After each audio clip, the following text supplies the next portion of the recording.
میں تاریخ سنانے کا عادی نہیں ہوں، لیکن چند منٹ آپ سے لوں گا۔ جب یہ بچہ اپنے چچا کے معرفت میرے پاس آیا تھا، کپڑے بھی بدلنے نہیں آئے تھے، اس کے والد محترم کی حالت ایسی تھی جو آج کل نشہ میں لوگ مبتلا ہو کر پوری زندگی بھول جاتے ہیں۔ ماں باپ دونوں کا سایہ جس کے سر سے اڑ جائے ایسا بچہ، اور پھر اللہ تبارک و تعالی اس کو اتنا بڑا انعام عطا فرمائے کہ اپنے قرآن کی حفاظت کا اسے حامل بنا دے۔ یہ بچہ وہی بچہ ہے جن کے والد کی حالت اچھی نہیں تھی، اور اسی حالت میں اس کا انتقال بھی ہوا ہے۔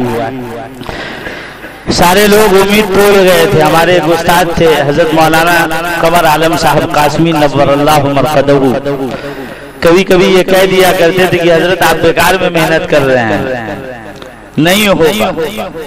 لیکن انسان کی تحریک، انسان کی تڑپ اور انسان کا عزم وہ چیز ہے کہ ہر ممکن کو ناممکن کو ممکن کر دیتا ہے۔ اللہ تبارک و تعالیٰ نے ایسے گھروں سے بچوں کو چنا ہے اور منتخب کیا ہے، اور پھر ہمارا اور اسلام کا قائد بنایا ہے، رہبر بنایا اور رہنما بنایا ہے۔ آج بے انتہا خوشی ہوئی جب سے یہ بچہ حافظ ہوا ہے۔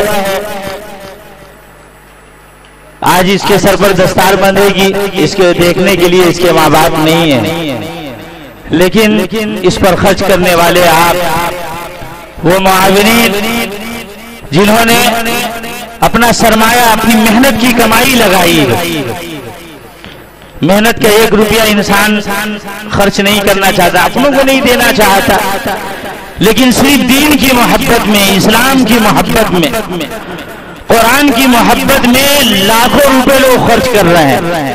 آج دنیا میں لاکھوں مدارس چل رہے ہیں جہاں کروڑوں سالانہ صرفہ آتا ہے ایک ایک مدرسے کا، اور یہ مسلمانوں کے پیسے سے چل رہا ہے، مسلمانوں کی گاڑی کمائی سے چل رہی ہے۔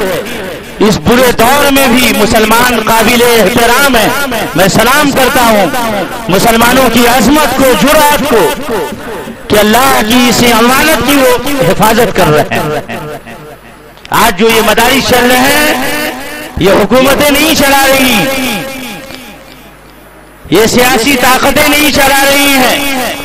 مسلمانوں کا رکشہ چلانے والا، ٹھیلا چلانے والا، مسلمانوں کا مزدور طبقہ جو گرا ہوا طبقہ کہلاتا ہے، ایسے لوگوں کے 58 اور 56 سے، ایسے لوگوں سے کے روپیے اور 2 روپیے سے یہ مدرسہ چل رہا ہے۔ قابل احترام ہے۔ اللہ شاید اسی عظمت کی وجہ سے اور قرآن سے اس والہانہ عقیدت اور محبت کی وجہ سے اتنی برائیوں کے باوجود بھی وہ عمومی عذاب اور سیلاب اور اللہ کا قہر جو دنیا پر نازل ہونا تھا، اللہ تبارک و تعالیٰ نے آج بھی اس کو ہم سے دور رکھا ہے۔ شاید اس کی ایک بڑی وجہ یہ وہ جذبہ جو اللہ تبارک و تعالیٰ نے اہل اسلام کو، ایمان والوں کو عطا فرمایا ہے۔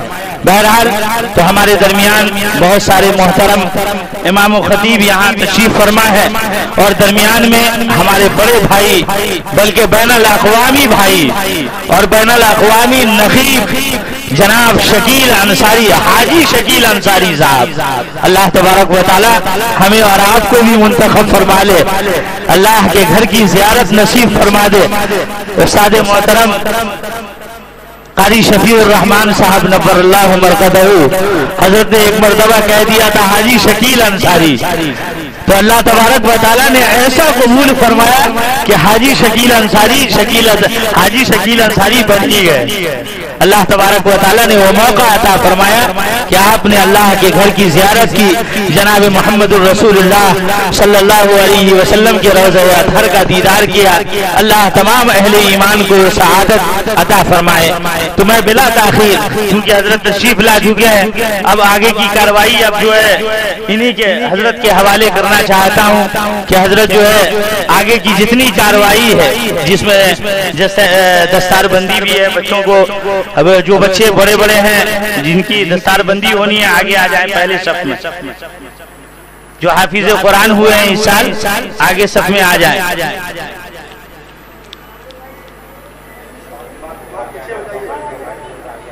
4 بچے ادھر